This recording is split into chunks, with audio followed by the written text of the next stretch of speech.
Hey everybody, Chris here from Chris Travels. It's been a very long time since I did a specific video on YouTube. So as you can see behind me, I am currently living in a 5-window bus. This is ZEP 6.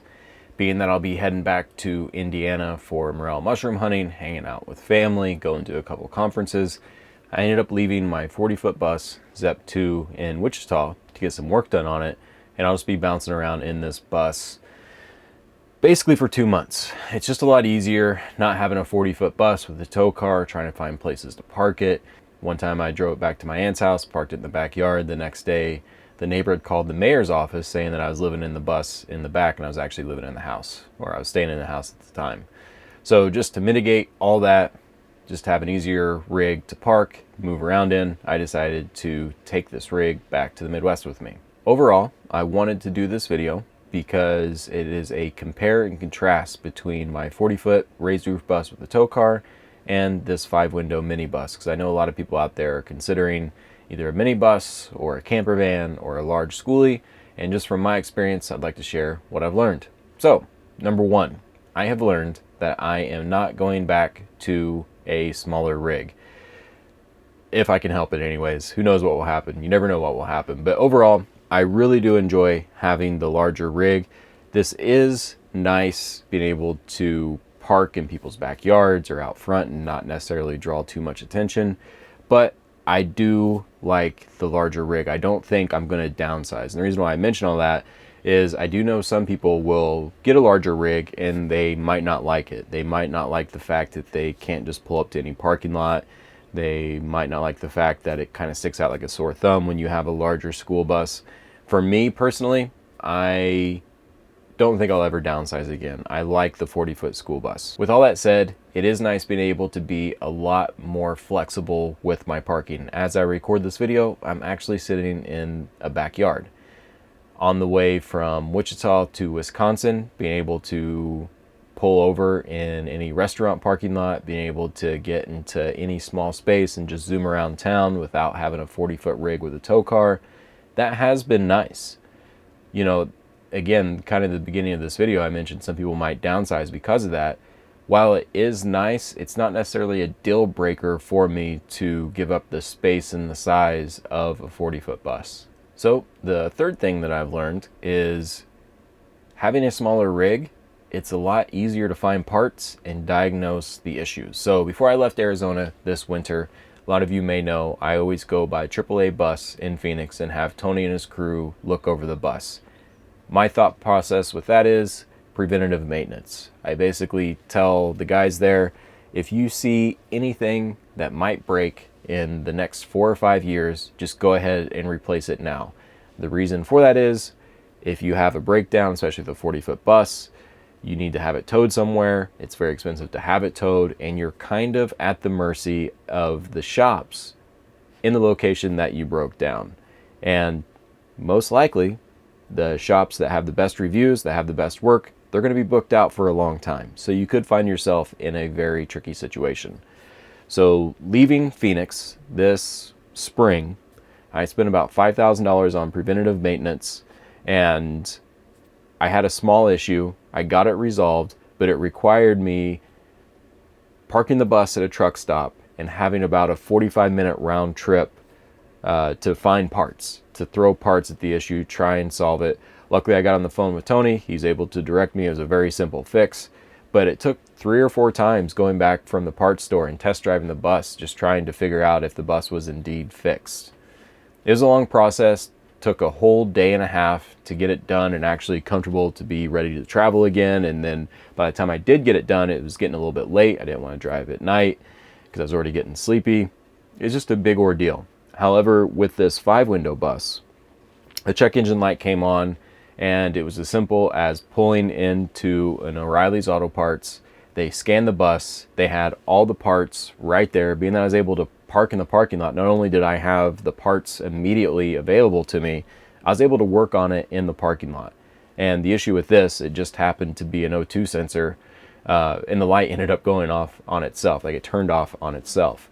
So that was a massive difference overall. Like when you're having issues with a bigger bus, it's more of a process. It's harder to find parts. You got to find a place to park it. And then I was lucky enough to have a tow car to bounce back and forth. Not everybody has a tow car with a bigger bus.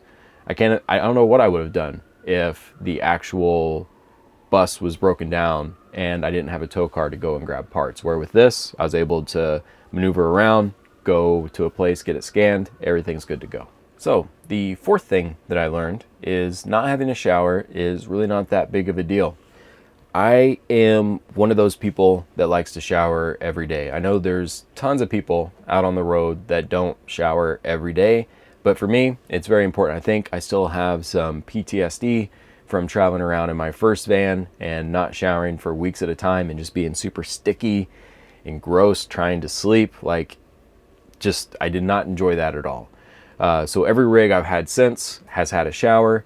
Now that things have changed, as well as my knowledge on the road, like for example, stopping at truck stops, gym memberships, stopping by a friend's house, this has not been a big deal for me not having a shower in this rig.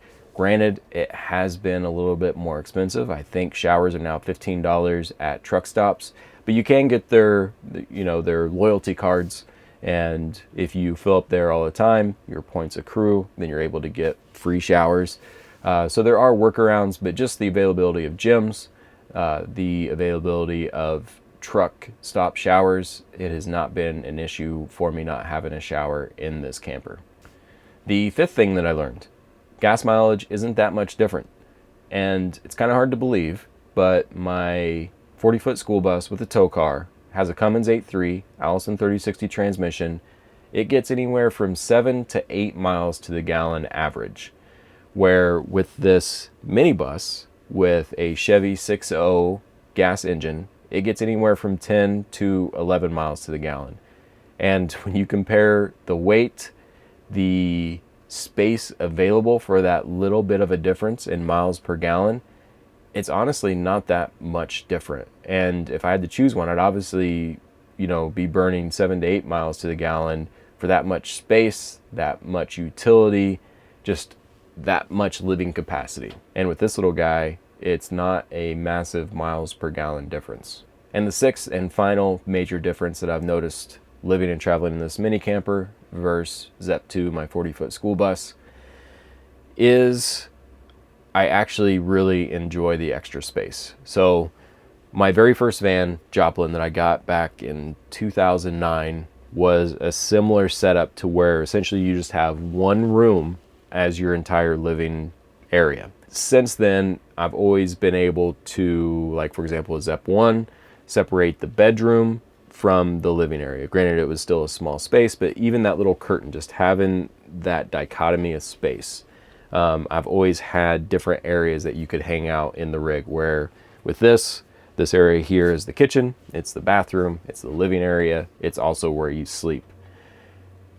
I have noticed that I definitely enjoy having the separate spaces living back in this rig. I've noticed that this particular setup gets me outside more. Like it seems like this is just straight utility. Like you get what you need done in here, you're able to charge your gear, you're able to hang out, work on the laptop if it's nasty outside, you're able to cook your food, you're able to use the bathroom, you're able to sleep.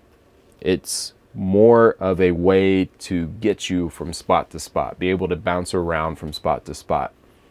And over the years, in the Class A that I had, it was the first time that I boondocked, the first time that I was able to gather a bunch of material, whether it be food, water, gear for whatever I was doing out there.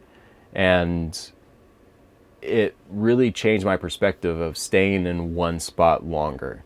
And now that that's my preferred way to travel and explore the area, having the different areas, like the couch area, the work area, the kitchen itself, having a bedroom, having a closed off bathroom, that has just enhanced my living capacity. It's made me much more happy on the road having that.